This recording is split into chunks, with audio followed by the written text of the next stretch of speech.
Hi everyone! Si Abner Tulagan po ulit ito para sa The Missing Husband, Episode 7.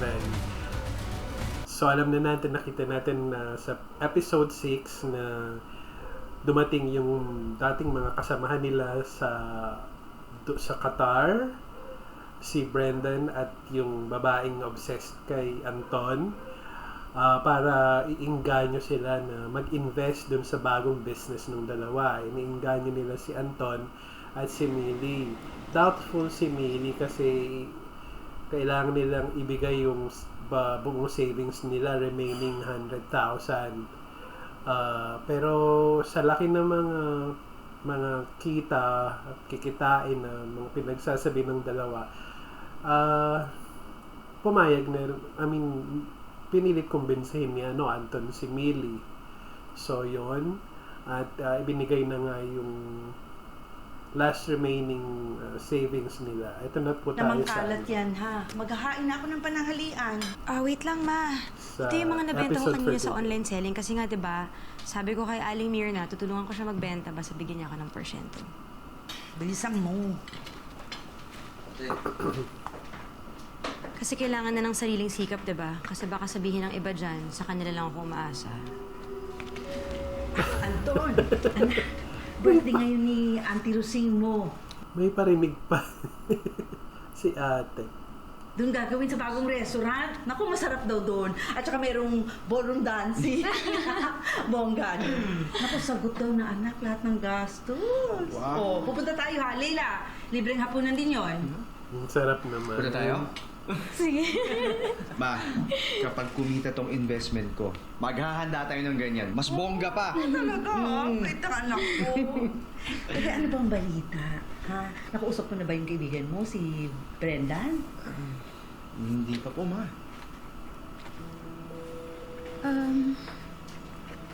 Mahal, sabi dito, dapat daw makuha mo na yung first interest mo after 30 days. Ngayon yun eh. 30 Uy, baka scam days. na yan, ha? Ang dami ko narinig na kwento ngayon ng mga OFW na na-scam. In fairness, totoo din naman, di ba? Na marami talaga yon. Mga naloloko, mga kababayan natin.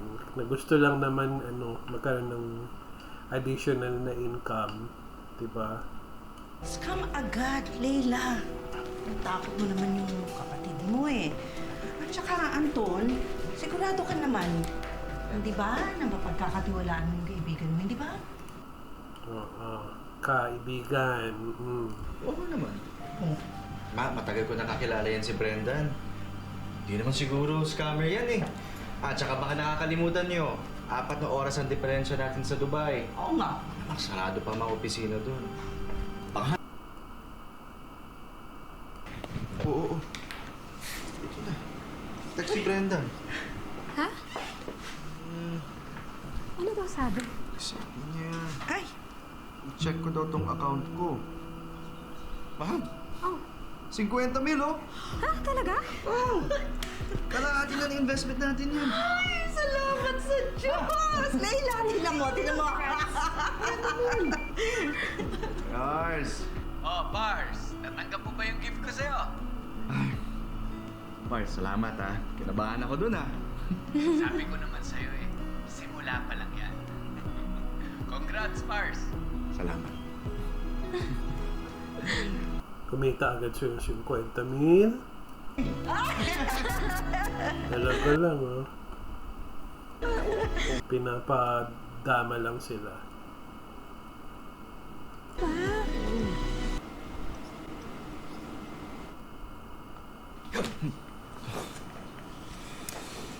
Ginagawa mo pa rin pala yan. Oo. Ay, Papa. Naalala mo pa?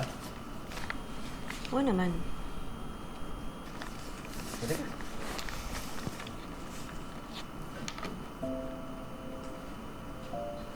Ano to, ate? Yun yung kinita ko dun sa online selling. Pasok mo din dun kay Brendan. Kesa naman magastos namin, di ba?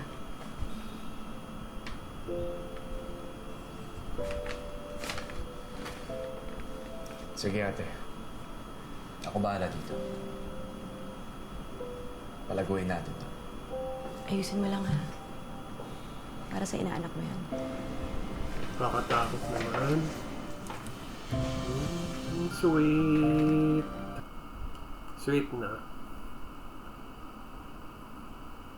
John, it's Anton! Alam nyo naman, iniwan ko na tong trabaho ko sa Qatar para Binuksan niya uli yung ano niya. Yung vlogging niya. manirahan dito sa Pilipinas. At sa totoo lang, hindi rin naging madali ang buhay namin mag-asawa dito. Buti na lang, nakapag-ipon kami at ang ginawa namin dito ay nag-invest kami sa BS Capital Venture Fund. Ko, nakakatakot. Ang daming mag-i-invest sa kanya. Itong kumpanya na to, Dubai-based siya. At ang may-ari nito ay ang aking kaibigan, si Brendan Salazar. At alam nyo ba, mga ka-vlog, Pinoy din yan. Ang galing, di ba? So, ang ginagawa nila dito, ini-invest nila yung pera natin sa financial technology at space tech. Bakit? Dahil ito ang mga companies of the future. Ako po, ganda ng ano. Ganda ng branding. Parang totoo. Kahit paano, natakot din kami mag-asawa eh. Kasi pera namin yan, pinaghirapan namin yan, tapos i-invest namin sa isang kumpanya. Mahirap. Pero ang ginawa namin, naglakas loob kami. At itong araw na ito, kakakuha ko lang ng aking unang interest payment. Ganda. I mean, ang ganda ng eksena. Parang totoo. Na nangangumbinsa siya. Yan, sinasabi ko sa'yo. 20,000 views. Ito, yan, basahin mo. Nick L. Sabi, gusto niya mag-invest kaya mag-usap daw kami. Yan na yun, no? Wow! Kumikitang kabuhayan na siya. Nick Lazaro. Po kayo. Salamat. Nick, gusto mo ba ng kape o pagkain? Hindi. Okay lang. Teka lang, ha? So, matagal ka ng OFW? 15 years. Oh my God. 15 years ako nagtrabaho sa Saudi. Pero nag-decide na ako na umuwi na. Kasi gusto ko na makasama yung asawa ko. Oh. Pareho pala tayo, Nick.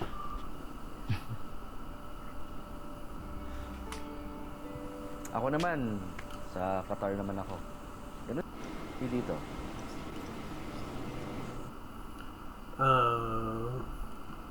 Ang ganda nitong ano, ang ganda ng show. Pinapakita yung buhay OFW pa rin kahit na nandito na sila sa Pilipinas at yung mga aspiration nila. 15 years na pagkatrabaho sa Saudi ang katumbas nito.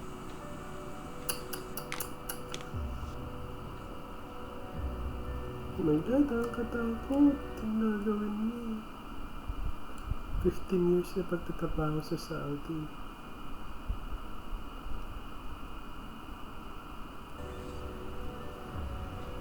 Ilang milyon? Alam mo, Nick, naiintindihan kita. Alam ko yung nararamdaman mo. Ganyan din ako dati, pero tingnan mo ako. Huwag kang mag-alala. Palaluguin natin. So, ito ang kontrata. Basahin mo lang. Palalakihin natin. Kakatakot. Ang laking investment ng ano.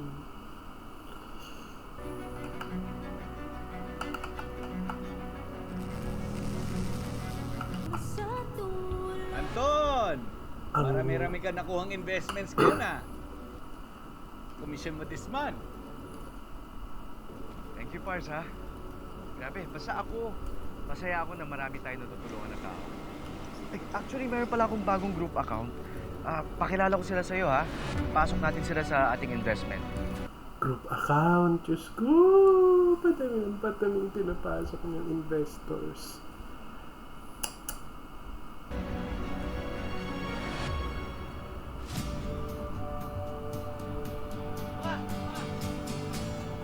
Milyon-milyon ng ano.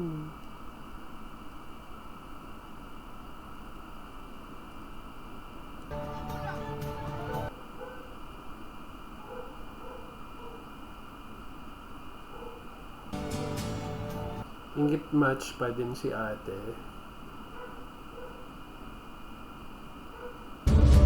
Surprise nga, mahal. Ba't bang kulit mo?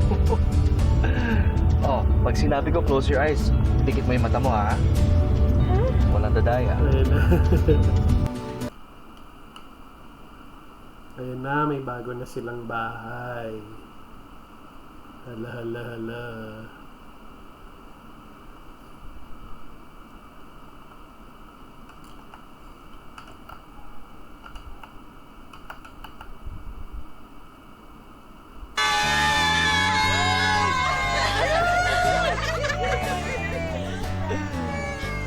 Mahal na meron. Saan tayo? Hindi mo ba nakikita?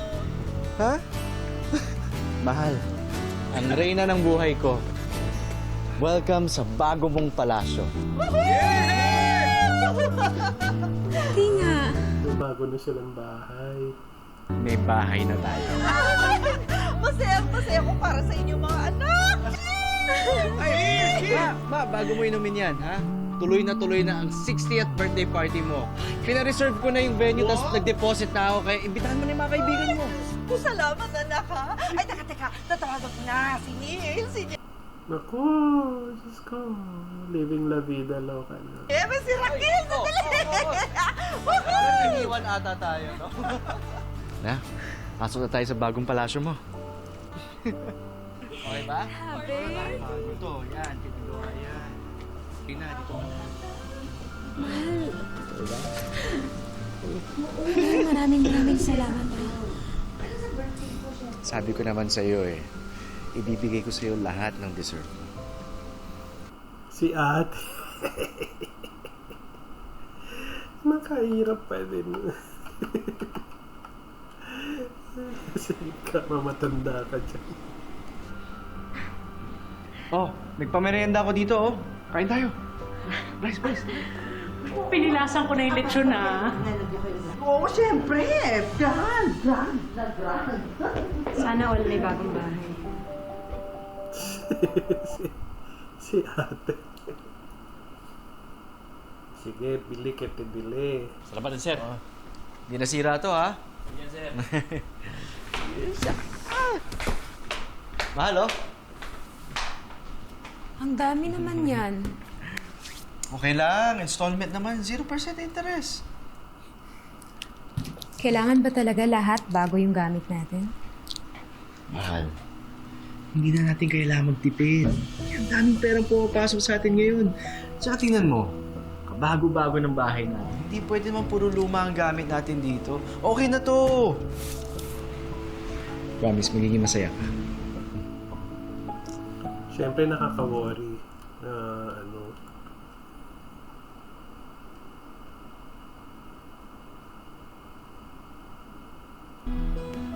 Okay ba? Yung promise niya. Saan ko ilalagay? puzzle. Ito? Mm. Gitna? Parang dito na lang. O, sa Okay kanto na. na lang. Parang iyan. Kasi buo na eh. Ika ka dito. Eee. Akin na nga to. Ay, sarap. Alam mo, minsan feeling ko nananaginip pa rin ako. Kasi nung umalis tayo dun sa Qatar tapos nawalan tayo ng baby, parang feeling ko wala na. Pero hindi tayo sumuko. At naabot natin ang mga pangarap natin. Ngayon, tingnan mo. Dahil may bagong bahay tayo. Di ba napangako ko sa'yo? May lalagay din natin yung picture natin dito. Mahal, since nandito na tayo sa bagong bahay natin, baka naman pwede na natin simulan ang pagbuo ng baby. Oo nga naman, payag ka na.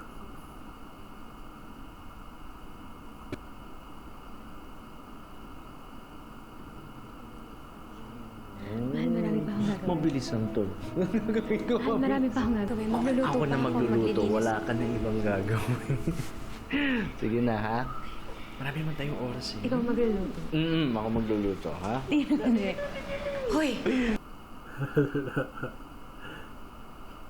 Anton, yung investment namin kay Brendan, hindi pa dumadating yung interest for this month. Yung isang araw pa dapat yun. Ate, baka na-delay naman. Alam mo naman si Brenda, napaka-busy tao. Kailangan na kailangan ko yung pera na yun. Nasira yung laptop ni Norman. Alam mo naman kailangan niya yun para sa eskwela. Sige, natawagan ko siya. Sandali na, mahal.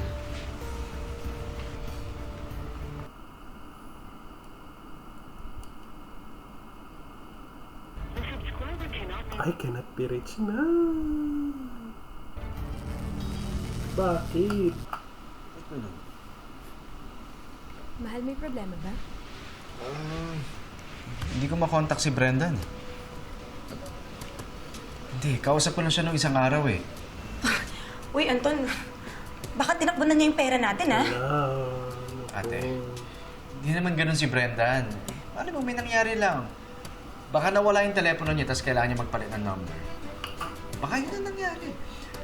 Ate, mga ilang oras sa tawag yan sa akin. Siguraduhin mo lang yan, Anton, ha? Kailangan ko na tagay yung pera na yan. Init agad ng ulo ni ate. Tama na yan. Anton, Mili, pasensya na. Pasensya na.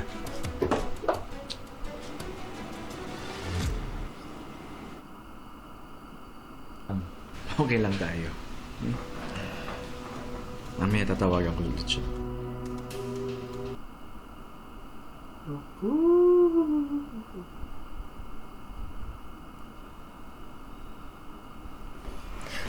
Anton, tumawag nga pala sa akin yung ate mo. Ang sabi niya, nasaan na daw yung interest payment. Tawagan ko na lang mamaya. Anton, may balita ka na ba kay Brendan? Natawagan mo na ba siya? Hala. Kaya, may nangyaring masama kay Brendan.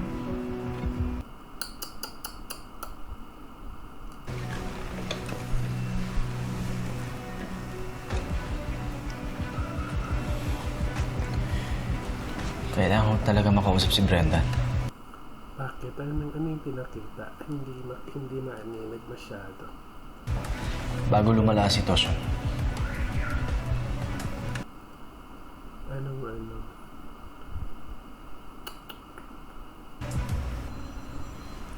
Alam ko na kung sino pwede nating tawagan. All right, class, reach your arms up, stretch, bend over to one side, and the other side, and release. Okay, thank you guys so much. See you guys next week. We're done. Bye. Thank you. Thanks, guys. Bye. Thank you. Ako na may makikipag-usap. Bye. Ria? Bye. Anton. Millie?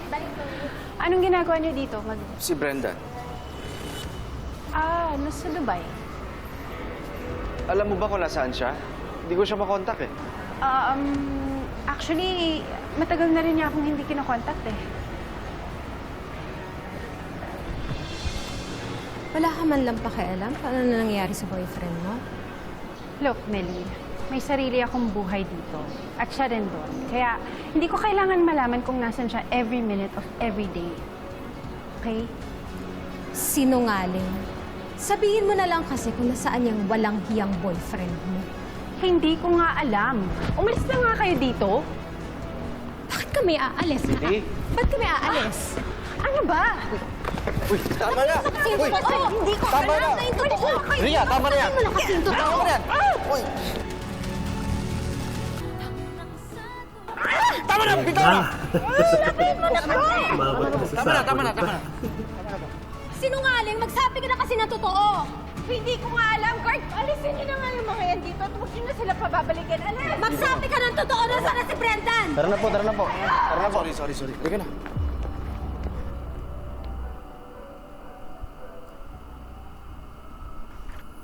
Ay, nakaka-high blood talaga itong babae na to. Hindi naman. Bakit kailangan mo pa siya awayin? Maniniwala ka ba dun sa taong yun na hindi niya talaga alam kung nasaan si Brendan? Lily, hindi naman natin mapipilit yung tao kung ayaw niya magsalita. Lalo na ngayon, bad na tayo sa gym niya.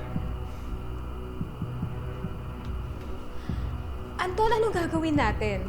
Napuno na ng mga masasamang comments yung vlog. May nagbabanta pa nga eh. Oo nga. May mga nagte-text at tumatawag na rin sa akin. Diyos ko, Anton, anong gagawin natin?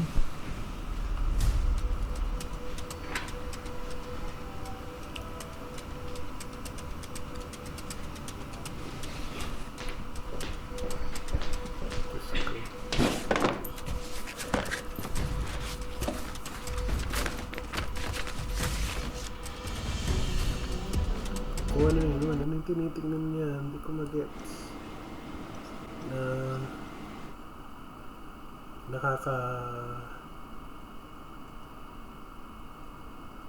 nakaka-tensyon. Pumunta siya sa Dubai. Hello, mahal. Nandito na ako sa Dubai. Hahanapin ko yung office si Brendan. Pumunta niya talaga sa Dubai. Ganda ng blocking. Angel ang datingan niya.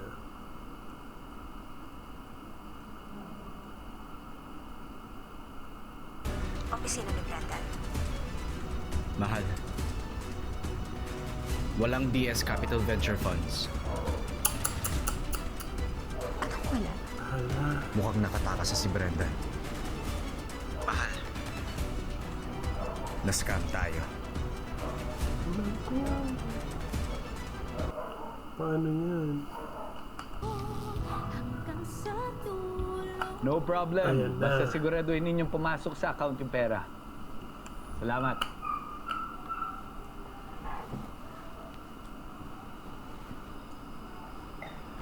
Wisit yung Meli na yun. Ang kapal Ayun ng mukha niya, lang. sumugod sa gym. Kala niya hindi ko siya papatulan. Sa susunod na pumunta yung Meli na yun sa gym, hahampasin ko ng barbell yung mukha niya.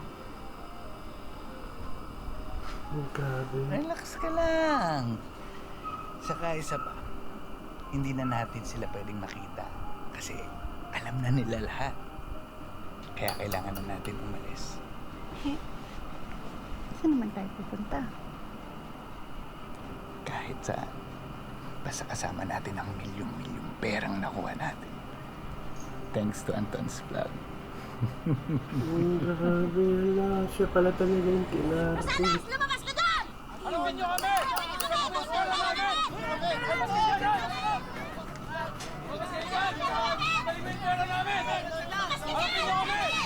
Hoy! Anong ginagawa niyo? Anton, anong gagawin natin? Dito ka lang ha. Bababa ako, kakausapin ko sila. Hindi. Mapapahama ka, hindi ka nila papakinggan. Pero... Hoy! Tama na! Masamay! Makakasira kayo! Uy! Tama na! Tama na! Makakasira kayo!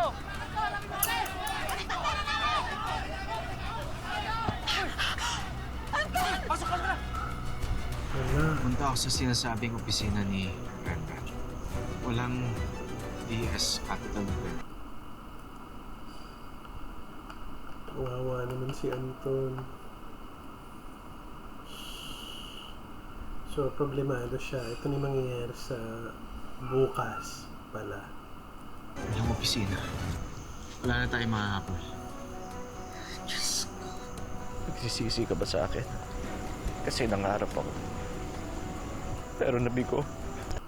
Kawawa naman siya.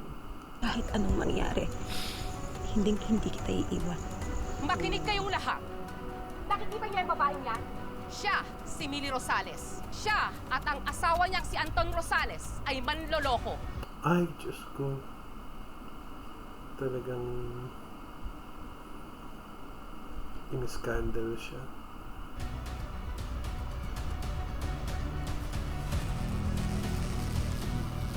Well, ang ganda ng ganda ng episode for today kasi na-reveal na manloloko talaga tong Bernard at biktima sila Anton tsaka si Millie, pero ang lumalabas sila pa yung scammer, na-scam din naman sila. So, abangan natin bukas yung karugtong nitong mas nagiging exciting na mga nangyayari sa The Missing Husband.